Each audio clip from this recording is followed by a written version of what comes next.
What's good in the hood YouTube? This is Crazy Samurai 71 here bringing another video. Today I'm bringing you guys a video on Power Morphicon 2018. And for those who do not know, Power Morphicon is the biggest Power Rangers convention that happens every 2 years. It has the most Power Rangers actors, voice actors, suit actors, Ranger actors, people from other shows like VR Troopers, Big Bad Beetleborg, Super Sentai, Kamen Rider Dragon Knight, and so many other things are featured here. There was over 160 some odd people that showed up that were guests, that were people from other things, from YouTube, from you name it. Everyone really got some representation. It was really fun. It was great for the fans. It was great for the YouTube community. It was great for the actors in general. It was just a ton of fun. So today I'm going to be discussing with you guys my day 3 experience with Power Morphicon. Day 2 I discussed in my last video, which basically was the main day of the convention where all sorts of stuff was revealed, new stuff, all fun stuff for Power Rangers Super Ninja Steel, brand new merchandise, Beast Morphers, cool panels, and Angel Grove Prom. I mean, those are the big things that I can say right now were highlighted. But as far as things go with this one had some cool things too. Maybe it wasn't as big as day 2, but it still had some fun things. Now I do want to discuss one small detail that I forgot to mention in my day 01 and my day 2 experience, which is one thing that I wasn't really able to indulge in. And it's something that I think is great that they did, and I'm sure because Anaheim is likely going to be where they're going to be continuing to do this Power Morphicon, that they're going to have this again in the future, and I definitely want to make sure I partake in it next time, is food trucks. Food trucks are something that they typically don't do at Power Morphicon. When they've been at Pasadena or LA, they typically, they haven't ever had it where they'd have food trucks outside. The reason why this happened was because there was so much of an audience attending this convention that it led to them seeking out it led to the food trucks seeking out the convention center to show up. Now the way that this works is that the convention does not seek out the food trucks.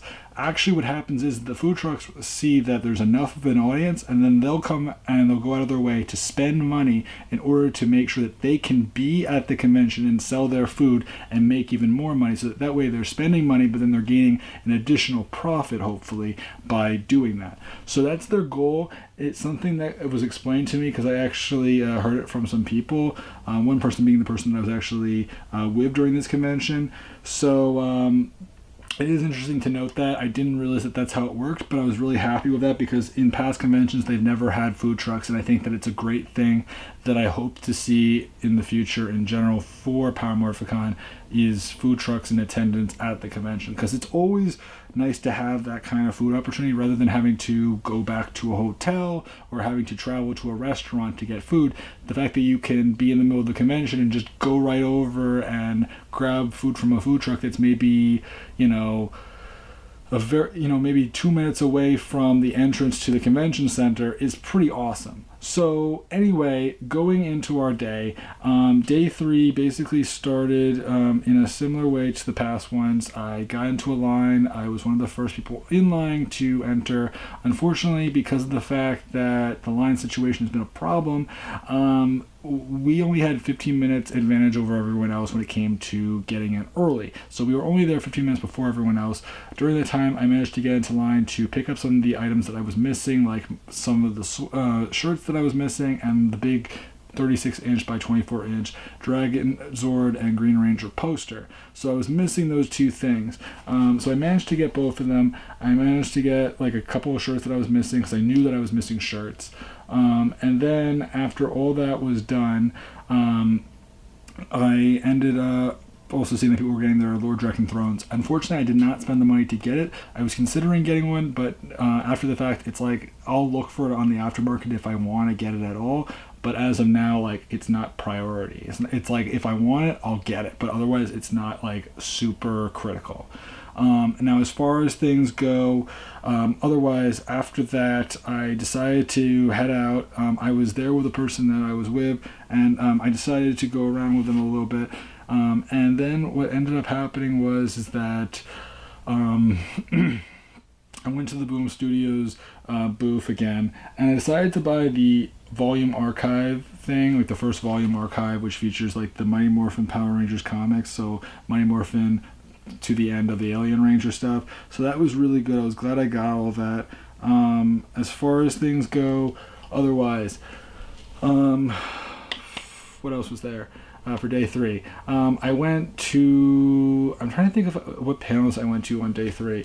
I know as far as things go in general for day 3, I know I went to, I saw a lot of actors. I went to a number of vendors and purchased a number of different items.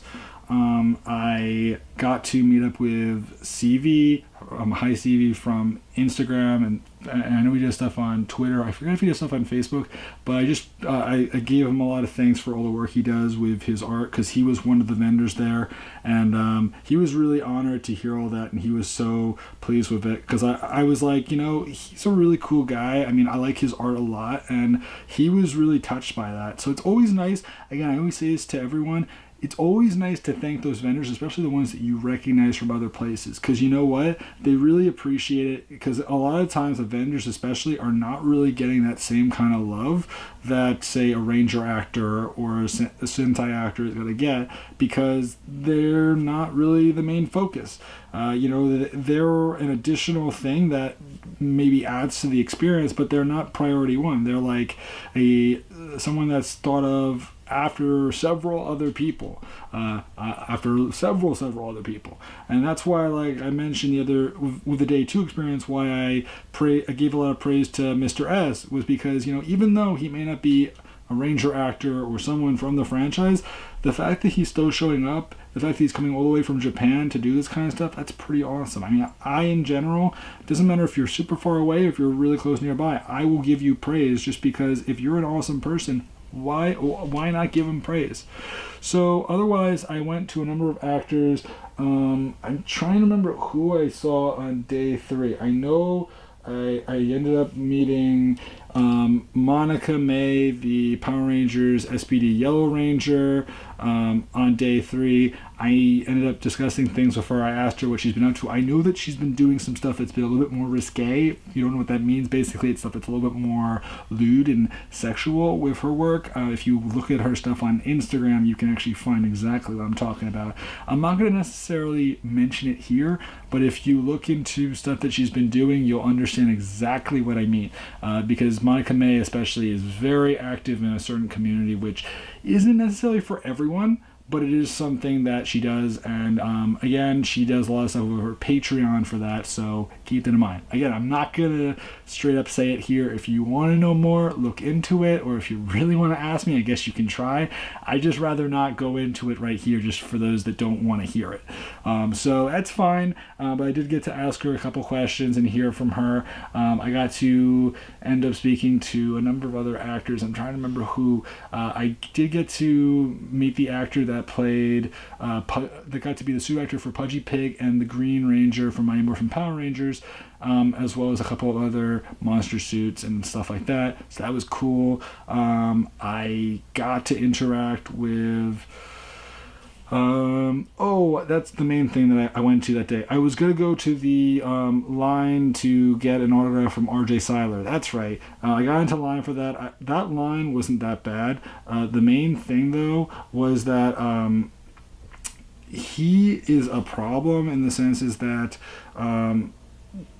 his prices were very high, and I didn't want to spend so much money on Cyler.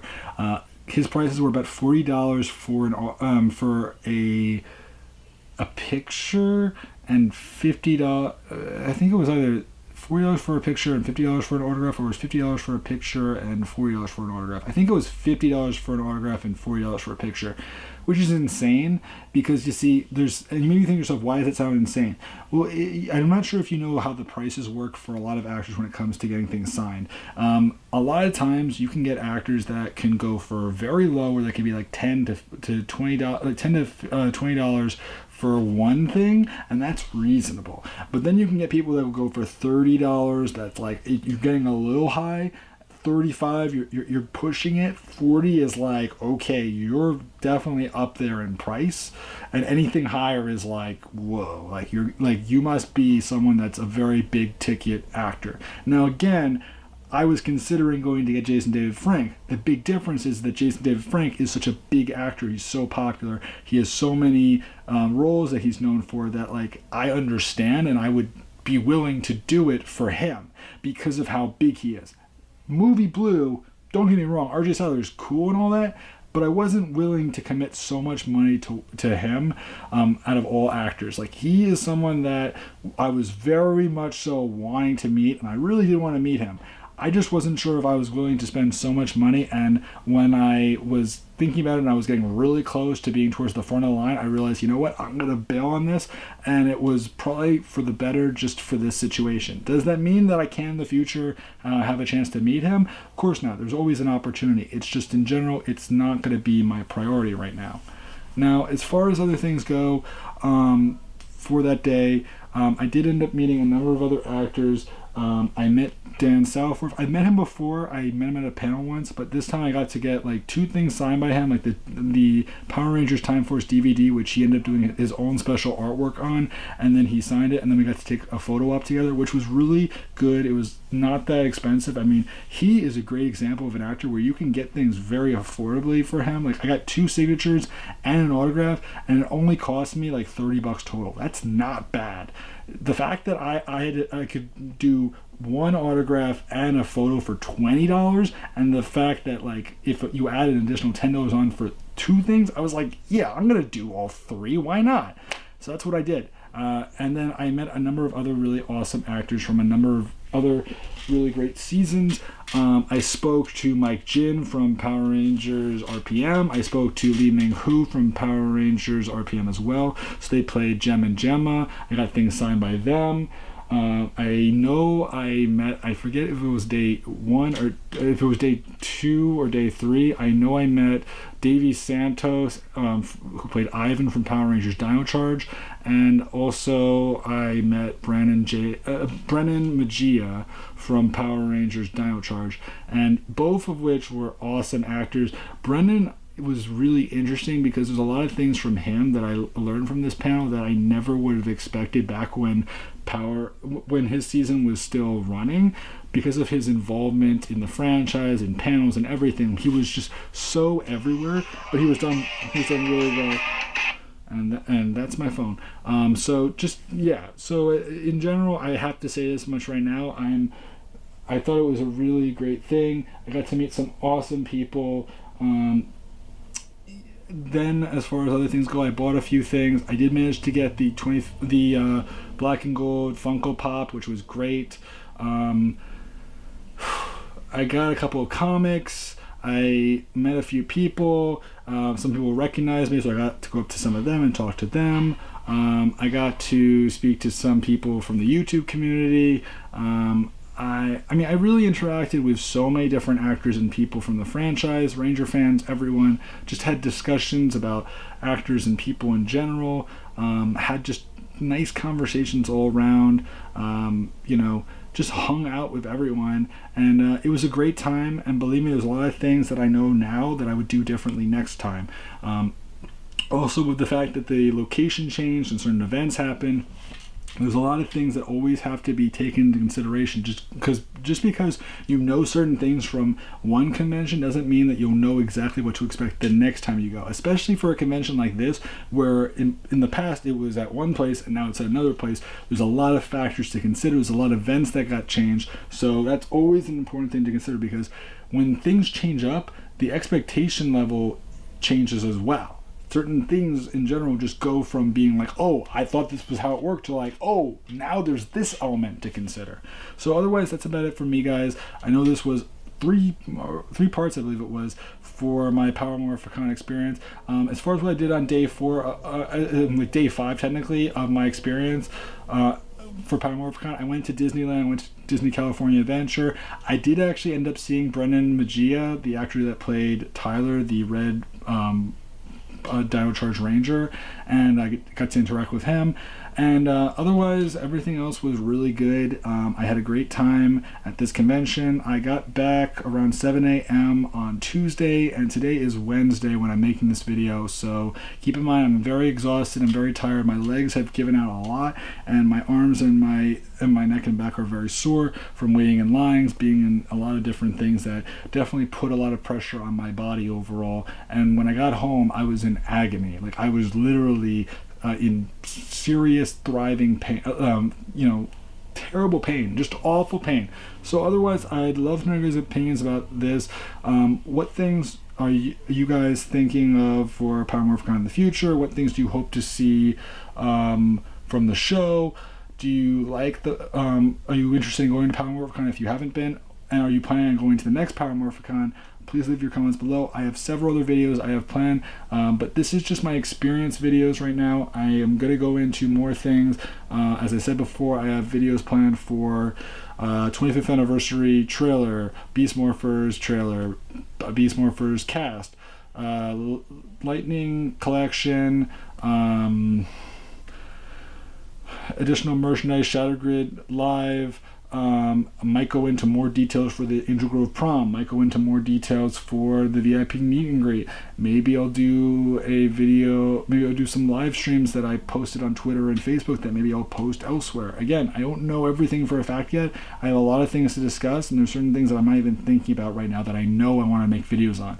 So just keep in mind, I have a lot of stuff planned, but it's going to take some time to get through it all, and a lot of stuff I'm filming before I actually start working on editing and posting it. So that's another thing, and a lot of my pictures and live streams and stuff like that will come later because I have to, I'm doing that kind of over time, and I don't want to make it like the main priority right now because I really want to get these videos going so that I know that these videos are done with, so I can just get them done and know that I don't have to think about them for a while, and hopefully you guys will enjoy them. That's my main goal here. If you have any thoughts or comments or things you want to know about the convention, Boom Studios, Renegade Studios I will also be discussing, and Heroes of the Grid, that's another thing. I just remembered 3 things right there that I need to do videos on. But just keep in mind, all that stuff and more is going to be happening, and I love to know your guys' opinions of all of it. So please remember to like, comment, subscribe, and I'll see you guys in the next video. So until then, guys, I'm Crazy Samurai 71, and goodbye, guys.